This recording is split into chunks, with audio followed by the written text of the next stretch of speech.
नमस्कार, स्वागत है आप सबका हमारे कार्यक्रम सेहत में। दोस्तों, वर्तमान में पूरी दुनिया में हार्ट अटैक का खतरा बड़ा तेज़ी से बढ़ रहा है।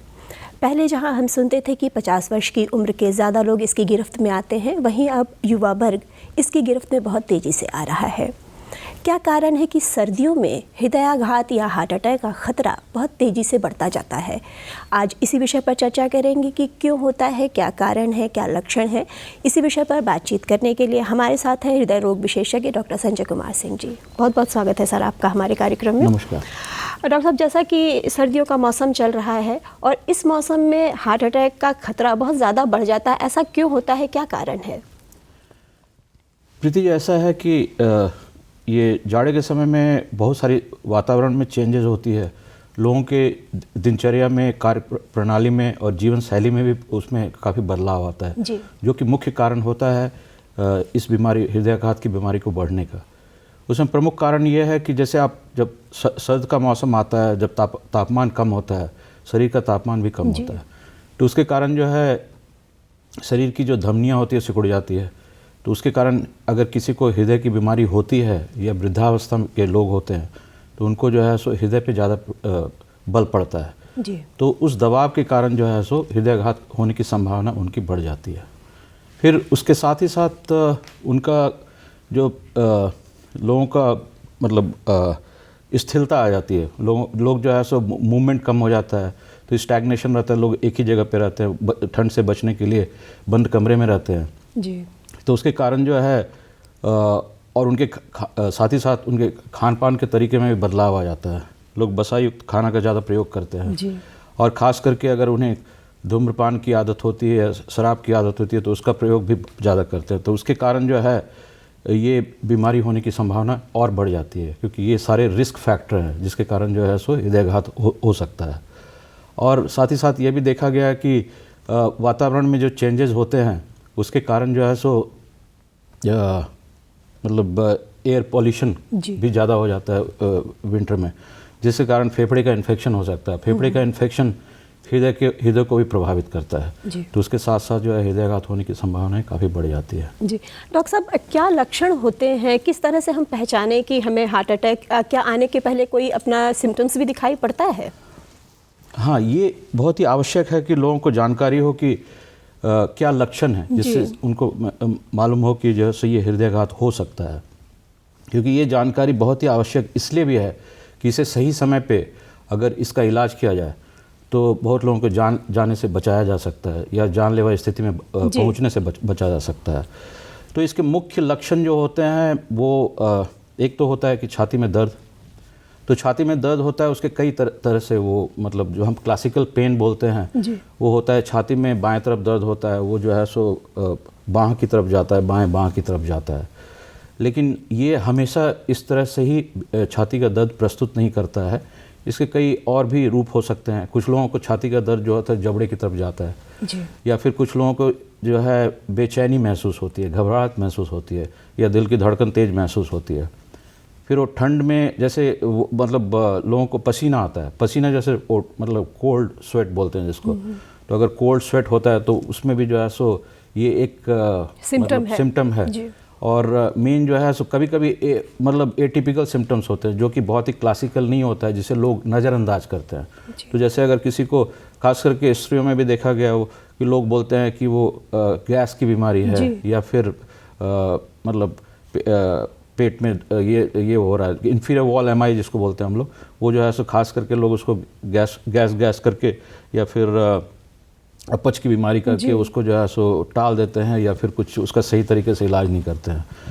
तो ये सारे जो है सो लक्षण हैं जिससे कि ये कम से कम ये महसूस होता है कि ये हृदय की बीमारी हो सकती है। और ख़ास करके जिन लोगों में रिस्क फैक्टर ज़्यादा है, जैसे किसी के अनुवांशिक होता है, किसी के फैमिली में अगर हृदयाघात हुआ रहता है तो उसको संभावना काफ़ी ज़्यादा रहती है कि उन्हें हृदयाघात हो सकता है।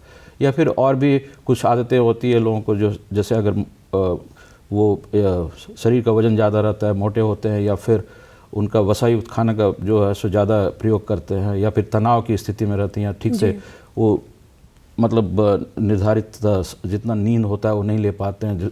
बहुत कारण होते हैं जिसके कारण मानसिक तनाव बढ़ सकता है, या फिर सिगरेट पीने की आदत होती है, धूम्रपान की आदत होती है, और तो या फिर उन्हें ब्लड प्रेशर की बीमारी और डायबिटीज़ की बीमारी, अगर ये दो है तो ये रिस्क फैक्टर को काफ़ी बढ़ा देता है, हार्ट अटैक को बढ़ावा दे सकता है वो। ये जो है so risk factor, established risk factor हैं जिसमें पहले तो इसको प्रिवेंशन करना, या फिर अगर हो गया तो उस पर नियंत्रण रखना वो बहुत ही आवश्यक है। नहीं तो अगर ये नियंत्रित नहीं रहता है तो ये हार्ट अटैक की संभावना को कई गुना बढ़ा देता है। डॉक्टर साहब, जैसे अभी आपने जिक्र किया कि गैस की भी प्रॉब्लम हो सकती है, जिसमें आपके छाती में दर्द हो सकता है, हाथों में दर्द हो सकता है, तो क्या एक पहचाने से बहुत लोग नज़रअंदाज कर देते हैं, इसमें बहुत से लोगों की मृत्यु भी हो जाती है कि गैस की प्रॉब्लम है, गैस की प्रॉब्लम और होता है वो हार्ट अटैक है।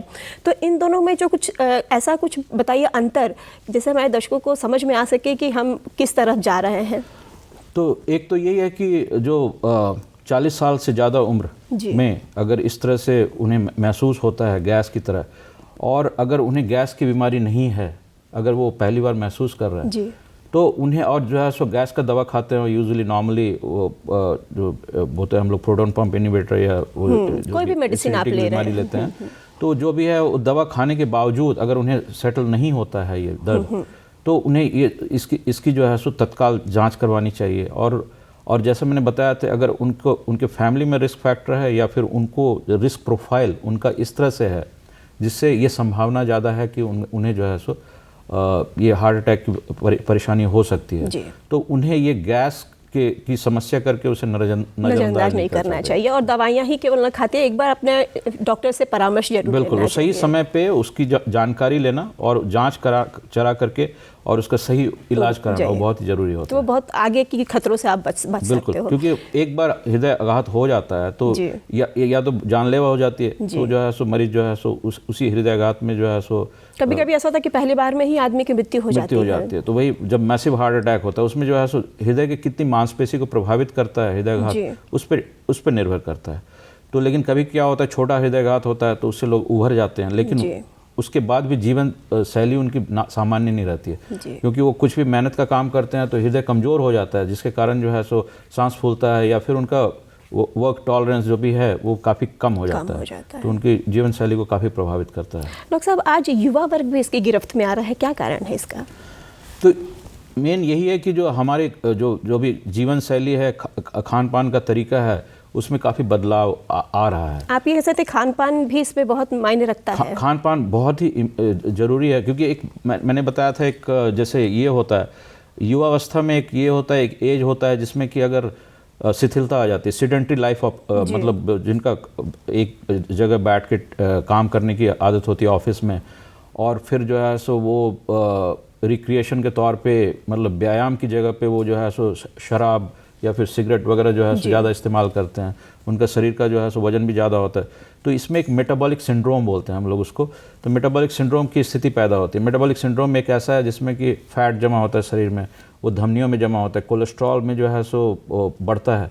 और कोलेस्ट्रॉल, वैसे कोलेस्ट्रॉल बढ़ना बहुत परेशानी वाली बात नहीं होती, लेकिन कोलेस्ट्रॉल में अगर एक उसमें कई तरीके के उसमें ये तत्व होते हैं, जिसमें अगर LDL जिसको बोलते हैं, लो डेंसिटी लाइपोप्रोटीन, वो जो है वो खराब कोलेस्ट्रॉल में माना जाता है। अगर उसका अनुपात ज़्यादा बढ़ जाता है तो वो जो है सो वो एक परत की तरह जमा होता है नस में, जो कि हृदय की मांसपेशी को सप्लाई करता है, और उसमें रुकावट आती है। उसके कारण जो है सो जब भी वो रुकावट काफ़ी ज़्यादा हो जाती है और खून का प्रवाह जो है सो मांसपेशी को सही तौर पे नहीं मिल पाता है, तब वो हृदयाघात होता है। तो वो जो है सो इसीलिए ये जो मैंने बताया था कि खान पान का तरीका, उसमें एक तो ये हो गया उनकी जीवन शैली और कुछ आदतें उनकी, शराब या फिर, और साथ ही साथ जो बीमारियां हैं, अब जो है सो काफ़ी डायबिटीज़ जो है सो एक प्री डायबिटीज़ होता है, मतलब ये आपको एक मतलब डायबिटीज़ आपको दस्तक दे रहा है कि आप जो है सो डायबिटीज़ की तरफ होने वाले हैं आप। हाँ, तो उसमें जो है सो हम कुछ ब्लड टेस्ट करते हैं, उसमें एवरेज ब्लड शुगर जो है वो नापने के लिए एक HbA1c करके टेस्ट होता है। तो वो अगर नॉर्मली आपका 5 से नीचे रहना चाहिए, 5 के इर्द गिर्द हेल्दी माना जाता है, लेकिन अगर वो बढ़ता जाता है, 6 हो गया, 7 हो गया, कभी कभी तो हम लोगों ने ये भी देखा कि नए जो ये आते हैं खास करके मेटाबॉलिक सिंड्रोम, तो उनमें जो है सो 6-7 रहता है, उनका ब्लड शुगर 200 के ऊपर रहता है, लेकिन उन्हें ज्ञान ही नहीं होता है कि उन्हें जो है सो शुगर ऑलमोस्ट लाइक डायबिटीज़ की बीमारी की शुरुआत हो चुकी है। तो एक प्री डायबिटीज़ होता है, उनका ब्लड प्रेशर बॉर्डर लाइन होता है, और तो ये सारी चीज़ें जो है सो मिल करके एक कारण है जिससे युवा पीढ़ी ज़्यादा जो है सो प्रभावित होती है। और ख़ास करके आजकल कॉम्पिटिटिव लाइफस्टाइल ज़्यादा हो गया, कॉर्पोरेट लाइफस्टाइल में जो है वो टास्क ओरिएंटेड काम होता है। तो जो भी कॉर्पोरेट है उनका उसके कारण जो है सो वर्क प्लेस पे जो स्ट्रेस होता है, स्ट्रेस की वजह से वर्क लाइफ बैलेंस वो ठीक से बना नहीं पाते हैं, जिसके कारण जो है सो खान पान के साथ साथ जो उनका जो है शारीरिक व्यायाम जो होना चाहिए वो भी नहीं होता है ज़्यादा वो मतलब फिजिकली एक्सरसाइज सब खत्म हो जाती है बिल्कुल। तो उसके कारण जो है सो ये काफ़ी जो है ये सारी मतलब फैक्टर्स सब मिल करके ये कारण बन जाता है जिसके कारण जो है सो युवा पीढ़ी में जो है सो आजकल ये खास करके हृदयाघात देखा गया। और हम लोग जो है सो इनफैक्ट हम तो ये कह रहा है कि मैंने तो बाहर भी काम किया था, तो मैंने ये देखा कि विदेश में जो है एवरेज एज जो है कॉरोनरी आर्टरी डिजीज जिसमें कि वो बाईपास की ज़रूरत पड़ती है, स्टेंट की ज़रूरत पड़ती है, वो 60 के इर्द गिर्द है। लेकिन इंडिया में जो है सो 40 से 45 के बीच में है। तो 40 से 45 के बीच में जो है सो, और ये एक ऐसी उम्र है, वो 60 वाली उम्र के जो है वो तो रिटायरमेंट की एज होती है। तो वो जो है सो वो जो है सो ज़्यादा वर्क फोर्स जो होता है और लोगों का जो सामाजिक बनावट होता है उसको ज़्यादा प्रभावित नहीं करता है। लेकिन ये वर्किंग फोर्स है जो कि खास करके जो युवा 30 से 40-45 तक तो उसमें जो है सो जो एक्टिव जब लाइफ होना चाहिए उसमें अगर किसी को हृदयाघात हो जाए तो वो जो है सो उसके सामाजिक और पारिवारिक सारे जीवन को काफ़ी प्रभावित करता है। जी डॉक्टर साहब, सावधानियाँ क्या क्या बरतनी चाहिए खासकर सर्दियों के मौसम में?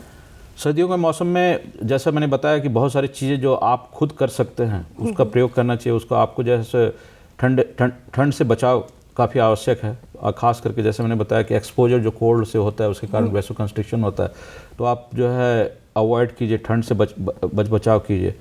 खान पान में जो है सो आपको ये ध्यान देना होगा कि वसायुक्त पदार्थ जो है सो उसका सेवन से बचें, खास करके जो बैड फैट, सैचुरेटेड फैट जो होता है उसको अवॉइड करना होता है। जो हेल्दी जो ये होता है तेल का इस्तेमाल वो करना चाहिए खाने पीने में। हरी सब्जियों का, फल का प्रयोग जो है सो ज़्यादा करना चाहिए क्योंकि उसमें एंटीऑक्सीडेंट होता है, उसमें फाइबर्स ज़्यादा होते हैं जो कि हेल्दी होता है।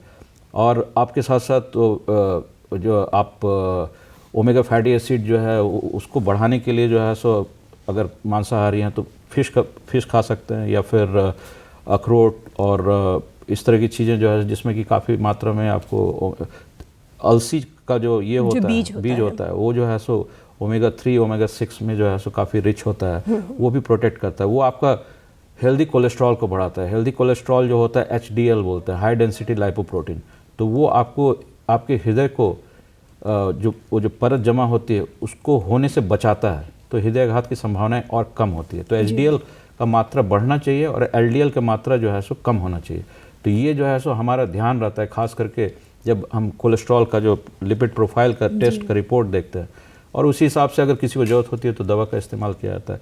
तो ये और साथ ही साथ उनको ये ध्यान देना चाहिए कि नियमित तौर पे अपने आप को बचाते हुए कैसे व्यायाम कर सकें, और वो काफ़ी आवश्यक है। खास करके जो एरोबिक एक्सरसाइज जो है तो हफ्ता में 2-3 दिन करना चाहिए उनको। तो ये सारी चीज़ें सबसे ज़्यादा आवश्यक होती है। और अगर उन्हें 2 चीज़ हम लोग बोलते हैं खास करके आमतौर पे जो कि 2 सफ़ेद चीज़ से परहेज़ करना चाहिए। तो सफ़ेद चीज़ में एक नमक जो खाने में जो है सो नमक की मात्रा जो है सो आपका नियमित होना चाहिए, और शुगर ये जो है सो ये दोनों चीज़ कम कर देनी चाहिए, बिल्कुल कम कर देनी चाहिए, क्योंकि ये दोनों जो है सो ब्लड प्रेशर की बीमारी और शुगर की बीमारी, ये दोनों जो है सो आपको जो है सो एक रिस्क फैक्टर होता है जो कि हृदयाघात की संभावना को काफ़ी बढ़ा देता है। तो ये एक हो गया। फिर खान पान में जैसा मैंने बताया, फिर कार्यशैली जो है सो आपको बदलना पड़ेगा, एंड नियमित वो आपको स्ट्रेस खुद कम करना पड़ेगा। उसके लिए जो है सो मेडिटेशन, योगा, या और ख़ास करके पर्याप्त मात्रा में नींद लेना वो बहुत ही आवश्यक है। तो स्ट्रेस फ्री जीवन को जिए, व्यायाम करना चाहिए और अच्छा खान पान खाना चाहिए। मौसमी फल हैं, सब्जियां हैं, उनका सेवन करना चाहिए। तो हम अपने आप को बहुत हद तक इस बीमारी से बचा सकते हैं। डॉक्टर साहब, आप हमारे कार्यक्रम में आए और इतनी अच्छी जानकारी हमारे दर्शकों को दी, इसके लिए आपका धन्यवाद। Thank you. नमस्ते।